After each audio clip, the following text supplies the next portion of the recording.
Hi, I'm Tina McDonald, artist in residence with Imagine Crafts. Today's tutorial is going to be using the Staz Studio Glaze to create a mixed media style scrapbook page. We'll be combining this product along with some others to create a fun background for your next mixed media page.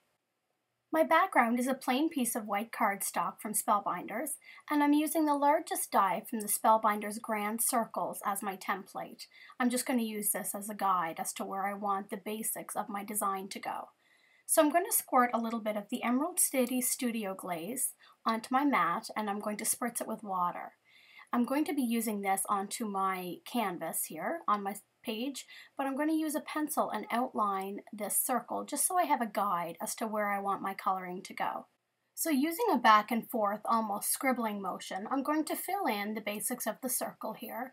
I'm also going to allow it to go on the outside. We don't want it too neat. We want a real fun random look about this.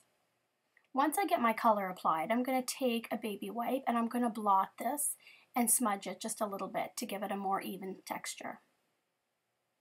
Continue until you get the look that you want.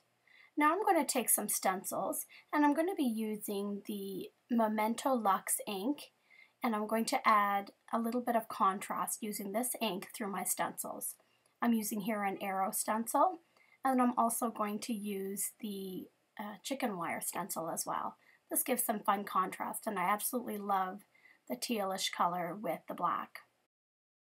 I kept turning the stencil and doing it in a circular motion so as to try to incorporate the circle that I had stenciled with the pencil of using the Spellbinders die template. So when I have finished that, I went ahead with my sewing machine and I did some stitching around the outside of that circle in quite a random style. Now I'm going to be taking the St. Valentine Studio Glaze, and I'm going to again add some water to it, and I'm going to be stamping with it, but first I'm going to put some splatters onto my background.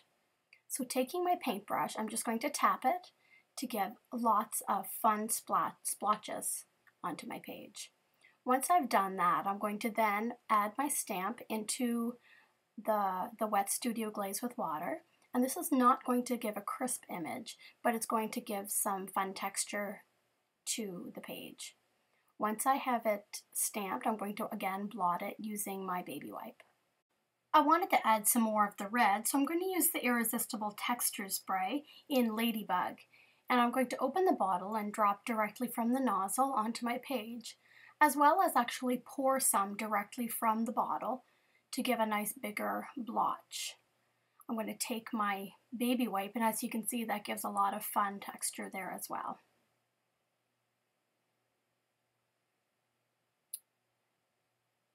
Add a little bit more to the other side according to where my photo is going to go.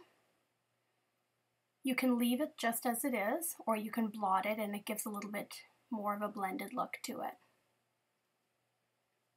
I'm also going to add some of the texture spray in Tuxedo Black next to give once again some more contrast. Open up the bottle and add some drops, as well as pour some directly on. This bigger blotch that I've added here, you could leave it as it is. I wanted to get it to run, but I wasn't quite happy with how it did, so I blotted it out. A little bit more stamping taking place with another stamp from Stampendous and the Memento Luxe ink in Tuxedo Black. Now I've got a chipboard circle here that I've cut using my Spellbinders dies, and I'm just going to add the Studio Glaze to it.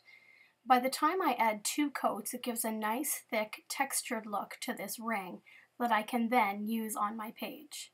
And that completes the background tutorial for today's project. Thanks so much for watching. For more project ideas, be sure to follow Imagine Crafts on Facebook, Pinterest, and at imaginecrafts.com. Feel free to leave any questions or comments in the space provided below, and I'll be sure to get back to you. Thanks again, and have a great day.